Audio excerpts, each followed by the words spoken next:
Hello అండి, అందరూ ఎలా ఉన్నారు? నేను బాగున్నా, మీరు బాగున్నారని అనుకుంటున్నాను. మనం కూరలో రారాజు ఎవరని మనం మాట్లాడుకున్నాం కదా, ఆ రారాజు వంకాయ కూర ఈరోజు చేద్దాం అనుకున్నామండి. మాకు తెలిసిన వాళ్ళు చిన్న చిన్న చిట్టు వంకాయలు ఇచ్చారనమాట. దాంతో మొవ్వ వంకాయ కూర వండుకోవాలనిపించింది. సో మొవ్వ వంకాయ కూర వండి చూపిస్తున్నాను. మసాలాకు తగ్గ మసాలా ఉంటుంది, తింటుంటే కమ్మగాను రుచిగాను ఉంటుంది, చాలా టేస్టీగా ఉంటుంది. వీడియో కనుక నచ్చితే లైక్ చేయండి, షేర్ చేయండి, సబ్స్క్రైబ్ చేయడం మాత్రం మర్చిపోకండి. పదండి మన వీడియోలో. చూసారండి నా చెయ్యి ఎంత ఉందా, వంకాయలు ఎంత ఉన్నాయి. మీకు ఇంకో చిట్టు వంకాయ చూపిస్తాను చూడండి. ఇది కొంచెం పెద్దగా ఉంది, కానీ చూసారండి అంత చిన్న వంకాయలు ముద్దుగా ఉన్నాయి. సో ఈ వంకాయని 4 పలకలుగా కోసి పేకలు కోసేయాలి దీన్ని. సో చూసారండి నీట్గా ఇలా కోసుకొని పుచ్చులేని లేకుండా చూసుకొని ఉప్పు నీళ్ళలో వేసుకొని ఉంచుకోవాలండి 1 నిమిషం. ఇప్పుడు మూకుడు పెట్టుకొని 2 గుప్పెట్లు పల్లీలు వేసుకోవాలండి. పల్లీలు శుభ్రంగా రోస్ట్ అవ్వాలన్నమాట. సిమ్లో పెట్టుకొని వేయించుకుంటే మీకు కరెక్ట్గా రోస్ట్ అన్నది అవుతుంది.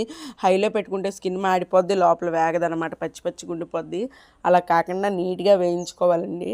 ఈ లోపల మిక్సీ జార్లో చిన్న అల్లం ముక్కని 4 వెల్లుల్లిపాయలు తీసి పెట్టుకున్నాను. ఇందులో ఇప్పుడు వేయించుకుంటున్నాం కదా, అందులో 4 ఎండుమిరపకాయలండి. ఎండుమిరపకాయలు నచ్చిన వాళ్ళు వేసుకోవచ్చు, లేదంటే కర్రీలో కారం అన్నది యాడ్ చేసుకోవచ్చు. దానికి తేడా అంటే కలర్ చేంజ్ అవుతుంది, కర్రీది కలర్ చేంజ్ అవుతుంది, ఇంకేమి కాదు. ఇందాక మీకు అల్లం నుండి వెల్లుల్లిపాయలు దాంట్లో కొంచెం చింతపండు యాడ్ చేశాను. నేను మీకు ఇందాక యాడ్ చేయడం మర్చిపోయాను, సో ఇప్పుడు యాడ్ చేశాను. ఇది చూడండి కరెక్ట్గా వేగిపోయాయి. నాకు వేగిపోయిన తర్వాత నేను మిక్సీ జార్లోకి ట్రాన్స్ఫర్ చేసేసుకున్నాను. ఇప్పుడు అదే మూకుట్లో ఒక అరగుప్పుడు నువ్వులు వేసుకున్నానండి. అరగుప్పుడు నువ్వులు కూడా సిమ్లో పెట్టి బాగా వేయించుకుంటే చిటపటలాడి గోల్డెన్ కలర్లో వచ్చేదాకా రోస్ట్ చేసుకోవాలండి. గోల్డెన్ కలర్ మీకు చూపిస్తాను, లైట్ వేసి దగ్గరగా చూపిస్తాను చూడండి. అలా వేయించుకున్నది కొంచెం గరిటతో తీసి మీకు చూపిస్తాను. లైట్ గోల్డెన్ కలర్ వచ్చింది కదండి, ఇలా ఉంటే చాలన్నమాట. మరి ఎక్కువ అయిపోయినా వేడికి తర్వాత బ్లాక్ అయిపోతుంది అనమాట. చూసారండి ఈ కలర్ అయితే సరిపోతుంది. ఇది కూడా మిక్సీలోకి తీసేసుకోవాలి. ఇదంతా నెమ్మదిగా కచ్చాపిచ్చగా ఫస్ట్ మిక్సీ వేసుకోవాలండి. పల్లీలు వేసే కంటే ఈ కచ్చాపిచ్చగా చాలండి, ఎక్కువ మరి మెత్తగా మిక్సీ ఆడేసుకోకూడదు. ఇప్పుడు ఏం చేయాలంటే 4 నాటుల్లిపాయలు లేని వాళ్ళు పెద్ద ఉల్లిపాయలు 4 ముక్కలు చేసేసుకోండి. నా నాటుల్లిపాయ డైరెక్ట్గా వేసేస్తుంది, కానీ మిక్సీ ఆడేస్తుంది కాబట్టి మా మిక్సీ. సో నేను మూత పెట్టుకొని మిక్సీ ఆడేసుకుంటే ఇది కూడా కొంచెం కచ్చాబిచ్చాగా అయిన తర్వాత మనకి తగినంత వాటర్ వేసుకోవాలి. కొంచెం ముద్దగా కొబ్బరికాయ పచ్చడి చూడండి ఎలా చేసుకుంటాం ఆ షేప్లో వస్తే చాలు. నాకు ఇక్కడి నుంచి చిన్నది వీడియో కట్ అయింది. సో అలా కచ్చాబిచ్చాగా మిక్సీ ఆడుకున్న తర్వాత మెత్తగా మిక్సీ ఆడేసుకోవాలి. కొంచెం నూనె 2 టేబుల్ స్పూన్ ఆఫ్ ఆయిల్ వేసి మూకిట్లోని తరుక్కొని పెట్టుకున్నాం కదండి వంకాయలు, అవి ఉప్పు నీళ్ళలో కదా పెట్టుకున్నాం. శుభ్రంగా పిండేసి ఇంకో నీళ్ళలో కడుక్కొని అప్పుడు వంకాయలు మీకు మీడియం ఫ్లేమ్లో పెట్టి శుభ్రంగా వేయించుకొని 5 నిమిషాలు మూత పెట్టుకొని ఉంచుకోవాలండి. తర్వాత 5 నిమిషాలు పోయాక మూత తీసి చూస్తే చూడండి మొక్క అన్నది ఎలాగా మీకు ఫ్రై అయ్యిందో చూసారండి. ఇలాగే ఇంకొక 5 మినిట్స్ దాకా ఉంచుకున్న తర్వాత ఇందాక మనం మిక్సీ ఆడుకున్న ముద్ద చూడండి, ఇందాక మీకు స్కిప్ అయింది అన్నీ ఇదే చూడండి ఎంత మెత్తగా వచ్చిందో. ఇలా ఉంటే చాలండి. నాకు ఈ ఒక పావు వంకాయలకి ఇది సరిపోయిందనమాట. సో మీరు కొలత బట్టి వేసుకోవచ్చు. ఎక్కువ గ్రేవీ కావాలంటే ఎక్కువ వేసుకోవచ్చు, తక్కువ గ్రేవీ అంటే తక్కువ వేసుకోవచ్చు. పల్లీలు నువ్వులు దాని గురించి ఇంకేం కాదు. శుభ్రంగా ఇది వేగిన తర్వాత కొంచెం మూత పెట్టి ఉంచాలి.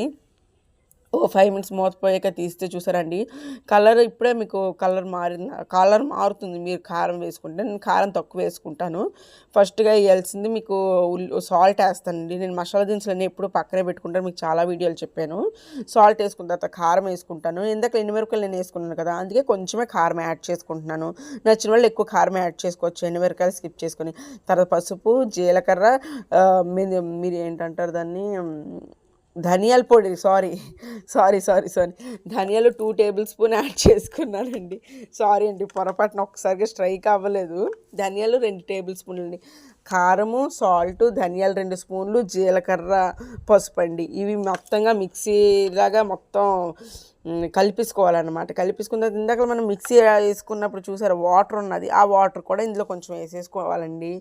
వేసుకొని శుభ్రంగా నీట్గా కలుపుకొని మూత పెట్టి 5 నిమిషాలు ఉంచేయండి, సరిపోతుంది.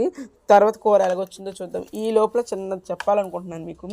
కర్రీ ఎప్పుడు చేసినా సరే కొంచెం సిమ్లో పెట్టండి. నచ్చితే లైక్ చేయండి, షేర్ చేయండి, సబ్స్క్రైబ్ చేయండి. అబ్బా ఎందుకు మీకు ఏం వీడియోస్ కావాలన్నా చేస్తాను, కుకింగ్ వీడియోస్. 5 నిమిషాల తర్వాత చూడండి ఇప్పుడే చూసారండి మీకు నాకు లైట్ రెడ్డిష్ అక్కడక్కడ వచ్చిందా ఎన్ని మిరకాయలు వేసిన దాన్ని బట్టి నాకు ఎలాగుందండి. అదే మీరు పచ్చికారం వేసుకుంటే ప్యూర్గా ఢాబా స్టైల్ వచ్చేస్తుంది, రెడ్గా కనిపిస్తుంది.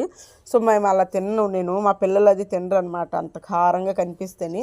సో చిన్నపిల్లలు నచ్చిన వాళ్ళు ఎలా చేసుకోండి, పెద్దవాళ్ళు తినాలనుకుంటే అలా చేసుకోండి. ఇది కర్రీస్, ఈ కర్రీ ఎలాగంటే చపాతీల్లోకి కానీ బాగుంటుంది, అన్నంలోకి బాగుంటుంది. నచ్చితే లైక్ చేయండి, షేర్ చేయండి, సబ్స్క్రైబ్ చేయడం మాత్రం మర్చిపోండి. ఉంటానండి.